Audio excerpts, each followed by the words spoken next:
Eto yung ensaymadang hindi mo kailangan ng ipin kapag kakainin mo. Sobrang lambot.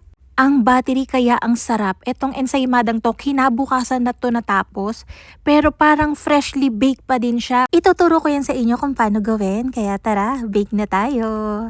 So, una dito, gagawa tayo ng tanzong. Yung tanzong ay flour and water, nalulutuin sa mahinang apoy, magiging paste siya, papalamigin natin. Yun yung ihahalo natin sa dough, parang natural bread conditioner siya para masil-in yung moisture ng tinapay natin. Naniniwala ako na ang shelf life ng tinapay ay hindi kung kailan siya aamagin. Ang shelf life ng tinapay ay kung kailan siya moist at malambot kainin. Yung tanzong na ginamit ko dito is 10% sa baker's mat. So, meron na tayo ditong 8 grams ng flour. Ang ginamit kong flour dito is bread flour. 42 grams ng water. Nakita nyo naman kanina, hinalo muna natin yon bago natin sinalang sa apoy hanggang maging ganito siyang paste. After nyan, ilalagay ko to sa bowl, tinakpan ko ng cling wrap, and kailangan natin tong palamigin bago natin siya ihalo dun sa dough. Dito naman tayo sa paggawa ng dough. Meron ako ditong 110 grams ng cold water, 120 grams ng cold milk, 5 perasong egg yolks, hinalo ko yon tapos tsaka tayo mag-a-add ng flour. Meron ako ditong 400 grams ng bread flour, 100 grams ng cake flour, 100 grams ng sugar, 6 grams ng salt, 10 grams ng yeast, and ilalagay na natin yung ating pinalamig na tanzong. Gagamit na ako ng mixer kasi hindi natin to kayang masahin sa kamay. Masyado siyang malagkit. So para makita nyo kung gaano tayo katagal ng mix, ay tayo magta-timer. Hindi pa natin ilalagay si butter. Kailangan makapag-form muna tayo ng gluten, matibay muna yung dough natin bago natin siya ilagay. Pagka gato, within 5 minutes nating pag-mix, i-test nyo yung dough nyo. Okay? So makikita nyo, mabilis pa siyang napupunit and maligasgas pa yung pakiramdam ng dough natin. Hindi pa siya ganun kakinis, so hindi nyo pa yan pwedeng ilagay. Okay? Masyado pa siyang malagkit. Yung settings dito sa ating mixer ay nasa number 4 lang or kaya 6.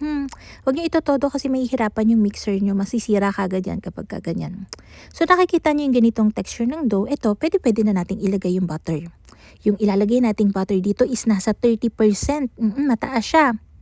Ito ay 150 grams ng cold butter. So ayan, unsalted, okay? So, pagka-premium ng butter nyo, pagka-premium ng ensaymada na magagawa nyo, so pili kayo ng masarap-sarap na butter. Paalala lang din na baka makita nyo yung time kung gaano tayo katagal nag-mix. Dito kasi yun sa mixer ko, okay? Mamaya, ibang mixer yung ginagamit nyo. Minsan naka-planetary kayo or naka-spiral. Hindi pare-pareho yung time ng pag-mix nun. Kada mixer ay magkakaiba. Kaya ang gagawin nyo, ang tatandaan nyo ay kung ano yung texture ng dough, kung kailan na siya okay. And make sure na develop yung gluten nyo, makinis na yung dough nyo, bago nyo siya tigilan. Kasi kapag hindi nyo masyadong na-mix, kulang sa mix, undermix yung dough, hindi yan makakaalsa ng maganda. Hindi maganda yung crumbs, mabigat, okay? And nagiging acidic yung dough. So nakita nyo naman yung ginawa natin, binilog natin yan, nilagay ko sa bowl, tinakpan natin ng cling wrap, and i-bulk ferment natin to for 40 minutes. Chef, bakit 40 minutes, hindi 1 hour? Kasi mataas yung yeast natin. Tapos, warm yung area natin ngayon. Kapag tinagalan natin masyado yung pag-bulk ferment, magiging acidic din yung dough natin. Eto, madalas na tinatanong sa akin to, Chef, pwede bang gawin namin yung dough sa gabi tapos bukas namin ng umaga gagawin? Pwede, okay? So pagkatapos nyo mag-mix, ilalagay nyo yung dough nyo sa chiller. Pero bababaan nyo pa rin yung yeast. Babawasan nyo, hindi pwedeng ganun. Kasi pwede pa rin maging acidic yung dough. So after 40 minutes, pinortion ko yan ng 60 grams each, binilog ko. Tapos i-rest natin to ng 10 to 15 minutes. Pagkatapos nun, ibibilog ulit natin siya, ilalagay natin siya dito sa mga molder. Pagkalagay nyo sa mga molder, tsaka tayo magpo-proof, walang specific na time. So, magi-spring test tayo kung kailan siya okay na, isa lang sa oven. Okay? So, ito ay after 1 hour ng proofing. So, pag pinindot nyo yan, and bumabalik siya kagad ng mabilis and walang naiiwang mark, ibig sabihin kulang pa. Kailangan nyo pa siyang i-rest pa.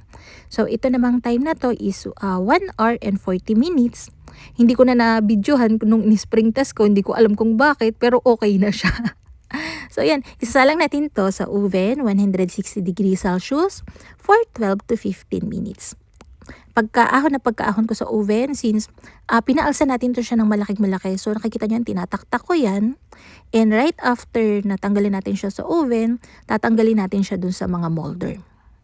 Ingat lang kayo sa pagtatanggal since itong bread natin ay sobrang lambot. So madali siyang mayuyupit. Lalo na kapag mainit pa. So ito yung itsura niyan habang mainit pa. Sobrang lambot. Dahil quality butter yung ginamit ko dito, grabe yung amoy niya. Ay napakabango talaga. So ito ay inabot ako ng gabi. Ay inabot ako ng mag-aalas 10 na. Ay gigising ako ng alauna. And wala pa talaga akong tulog. Nag-straight talaga ako kahit yung itsura ko dyan. Kaya sabi ko, kinabukasan ko na lang siya lalagyan ng toppings. So ito, wala pa rin akong tulog niyan. Pero nakaligo na.